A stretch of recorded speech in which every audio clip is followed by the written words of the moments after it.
अगर आप entertainment, funny and unrealistic content चाहते हो तो ये वीडियो बिल्कुल भी मत देखना। जो लोग लाइफ में सच में आगे बढ़ना चाहते हैं वही इस वीडियो की इम्पोर्टेंस समझेंगे। बाकी लोग पहले 1-2 मिनट में ही बोर होके छोड़ देंगे। तो नॉलेज को अनलॉक करते एंड वीडियो शुरू करते हैं। लास्ट वीडियो में हमने देखा था कैसे साइंटिस्ट होके भी गैरी ने ट्रैवलिंग रिलेटेड अपनी कंसल्टेंसी चालू की और उसमें लाखों कमाए। सो अगर आप भी एक कंसल्टेंसी सर्विस चालू करना चाहते हैं जिसमें आप इंटरेस्टेड हो, सो आपको एक स्पेसिफिक फील्ड ढूंढनी पड़ेगी। कभी भी बिजनेस या फिर लाइफ कंसल्टेंट मत बनिए। अगर आप बिजनेस में इंटरेस्टेड हैं तो उसमें भी एक माइक्रो नीश सिलेक्ट कीजिए, जैसे मैंने किया एक माइक्रो बिजनेस या फिर साइड बिजनेस। और कभी भी अपनी कंसल्टेंसी सर्विस को अंडर वैल्यू मत करना। कोई भी आपकी कंसल्टिंग सर्विस के लिए 1000 रुपीज तो आराम से पे करेगा, लेकिन उसके लिए आपको वो पर्टिकुलर फील्ड में एक्सपर्ट बनना पड़ेगा।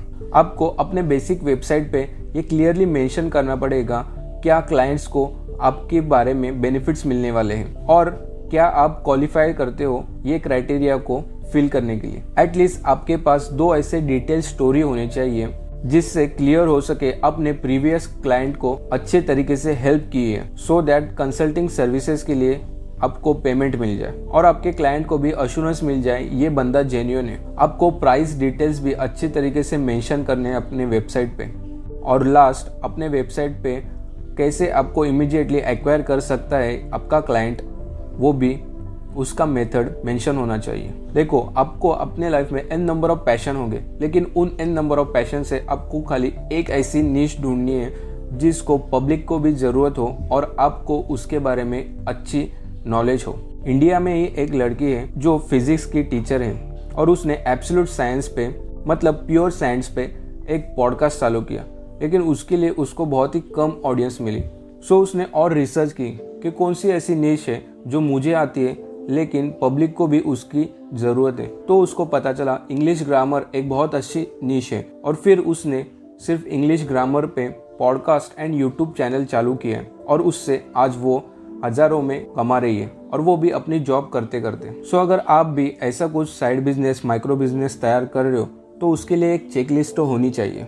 अगर आपके हॉबी को आपको बिजनेस में कन्वर्ट करना है तो उसके लिए क्या चेकलिस्ट होगी। नंबर 1, ऐसे इमेजिन करो आप जो भी हॉबी कर रहे हो, क्या आप वो सिर्फ फ्री टाइम में कर रहे हो। अगर आपको कोई भी अपने हॉबी वाला काम 20 आवर्स के लिए करने को बोले तो क्या आप कर सकते हो। अगर आपका आंसर यस है तो ही आप आगे बढ़ना। सेकंड, क्या आप टीचिंग एंजॉय करते हो। अगर आप जो भी सीख रहे हो वो दूसरों को सिखाने में आप एंजॉय करते हो तो आप अपने हॉबी में करियर कर सकते हो और आगे अपनी हॉबी दूसरों को भी सिखा सकते हो। थर्ड, क्या आपके हॉबी के एडवांटेज एंड डिसएडवांटेज आपको पता है, और अगर पता है तो क्या आप अपने बिजनेस में डिसएडवांटेज को एडवांटेज में कन्वर्ट कर सकते हो। फोर्थ, जो अननेसेसरी आता है, अपने हॉबी के बिजनेस के रिलेटेड आपको बहुत सारे अननेसेसरी चीज़ भी करनी पड़ेगी। जैसे हुआ एडमिनिस्ट्रेटिव वर्क, आपको एडमिनिस्ट्रेटिव वर्क करना ही पड़ेगा। अगर आपको क्लाइंट्स या फिर कस्टमर नहीं मिल रहे तो अगले 3 सवाल आपके लिए। क्वेश्चन नंबर 1, कौन है आपका कस्टमर या फिर क्लाइंट। क्वेश्चन नंबर 2, कहाँ पे है आपका क्लाइंट। और क्वेश्चन नंबर 3, आप कैसे ढूंढ सकते हो आपका क्लाइंट। अगर आपको आपके हॉबी को बिजनेस में कन्वर्ट करना है तो आपको कौन सी बड़ी प्रॉब्लम आप फेस कर रहे हो आपके हॉबी में, ये ढूंढना पड़ेगा। आप जो भी प्रॉब्लम फेस करते हो उसके बारे में कौन से क्वेश्चन आपके दिमाग में आते हैं वो भी सर्च करो, और दूसरों को भी कौन से क्वेश्चन आते हैं वो प्रॉब्लम के रिलेटेड वो भी सर्च करो। और लास्ट में आप वो प्रॉब्लम को कैसे सॉल्व कर सकते हो, उसके लिए क्या अल्टरनेटिव ला सकते हो, ये भी सर्च करो। और वो सर्विस या फिर प्रोडक्ट प्रोवाइड करके आप अपना माइक्रो बिजनेस आराम से चालू कर सकते हो। अगर आपके पास बहुत सारे आइडियाज़ हैं तो आइडियाज़ एनलिस्ट करो 1 2 3 4 5। जैसे टेबल में बताया है वैसे अपने आइडिया को इवेल्युएट करो फॉलोइंग फैक्टर के बेस पे। इम्पैक्ट, ओवरऑल कितने % या फिर कितना इम्पैक्ट आपका जो भी प्रोजेक्ट या फिर माइक्रो बिजनेस है वो अपने क्लाइंट पे और अपने खुद पे डालने वाला है। सो उसके लिए रेटिंग करो 1 to 5। देन आता है एफर्ट्स, आप कितना टाइम उसमें डाल रहे हो, उसके लिए भी 1 to 5 रेटिंग करो। देन आता है प्रॉफिटेबिलिटी, दूसरे बिजनेस आइडियाज को कंपेयर करते हुए कौन से बिजनेस में ज़्यादा प्रॉफिट आएगा वो आप कंपेयर करके उसको 1 to 5 में नंबर दीजिए। और विजन में आता है आपका जो भी पर्सपेक्टिव है उस हिसाब से आपका मिशन या फिर आपका विजन क्या होगा ये प्रोजेक्ट को लेके, क्या वो लॉन्ग टर्म है, शॉर्ट टर्म है इसके बेस पे 1 to 5 ऐसी नंबरिंग करो और टोटल में नंबर्स को ऐड करते जाओ। सपोज करो मेरा आइडिया नंबर 1 है XYZ और उसमें इम्पैक्ट के लिए मैंने 4 दिए आउट ऑफ 5, एफर्ट्स के लिए 3 दिए, प्रॉफिटेबिलिटी के लिए 2 दिए, विजन के लिए 5 दिए। सो मेरा टोटल होता है 14।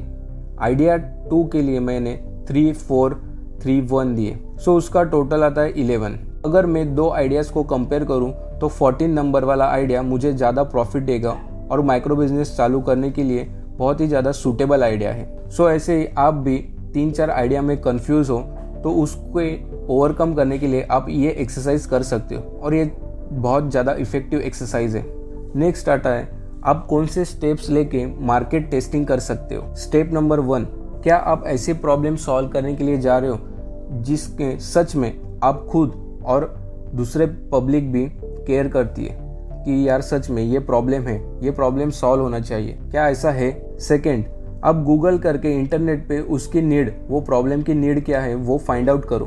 थर्ड, जो भी चीज़ लोग बाय करते हैं उसमें 2 फीलिंग रहते हैं, एक डीप पेन और दूसरा डीप डिज़ायर। एग्जाम्पल, अगर कोई भी आदमी लग्जरी आइटम खरीदता है तो हमें लगता है वो रिस्पेक्ट एंड स्टेटस के लिए खरीदता है, बट डीप लेवल पे जाके सोचे तो हमें पता चलता है उसको लव एंड अट्रैक्शन चाहिए दूसरे पब्लिक से, जो कि उसको नेचुरली नहीं मिल रहा है। इसलिए वो एक्सपेंसिव चीज़ें खरीद के, लग्जरीज आइटम खरीद के लोगों का अट्रैक्शन ग्रैब करता है। सो आपका बिजनेस ये 2 वाले फीलिंग पे डिपेंड होना चाहिए सो दैट आपका बिजनेस ज़्यादा चले। आपका बिजनेस ऐसा हो लोगों का पेन रिड्यूस हो और उनके डिज़ायर हाई हो। फोर्थ आता है आपको हमेशा सोल्यूशन के अप्रोच में जाना चाहिए और आपका सोल्यूशन ऐसा हो जो थोड़ा डिफरेंट हो और एग्जिस्टिंग सोल्यूशन से बहुत ज़्यादा बेटर हो। एक नोट डाउन करना, ज़रूरी नहीं है आपका सोल्यूशन चीपर हो। आपका सोल्यूशन अगर कॉस्टली भी है तो भी पब्लिक उसे बाय करेगी क्योंकि आप उसमें वैल्यू प्रोवाइड कर रहे हो। आप सर्च करो क्या करंट मार्केट में पब्लिक फ्रस्ट्रेटेड है वो वाले सॉल्यूशन से या फिर वो वाले प्रोडक्ट से, क्योंकि अगर आप एग्जिस्टिंग सर्विस में थोड़ा बहुत मॉडिफिकेशन करके अपनी सर्विस चालू करते हो तो उसमें कोई फर्क नहीं पड़ने वाला। Your solution must be different and better than others. आने वाले वीडियो में हम लोग देखने वाले हैं 1 पेज का बिजनेस प्लान कैसे तैयार करें, 1 पेज का मार्केटिंग प्लान कैसे तैयार करें और अपने इन्वेस्टर को कैसे अट्रैक्ट करें अपने माइक्रो बिजनेस को फुल टाइम बिजनेस में कन्वर्ट करने के लिए, और अपने कस्टमर को कैसे कन्विंस करें अपने प्रोडक्ट या फिर सर्विस बाय करने के लिए। सो स्टे ट्यून, आने वाले वीडियो बहुत ज़्यादा इंपॉर्टेंट होने वाली है। सब्सक्राइब और व्यूज़ बढ़ेंगे तो हमें और अच्छे वीडियो डालने में मोटिवेशन मिलेगा। तो शेयर कीजिए वीडियो अपने फैमिली एंड फ्रेंड्स में, एंड लास्ट लाइक कीजिए वीडियो को। जय हिंद, जय महाराष्ट्र।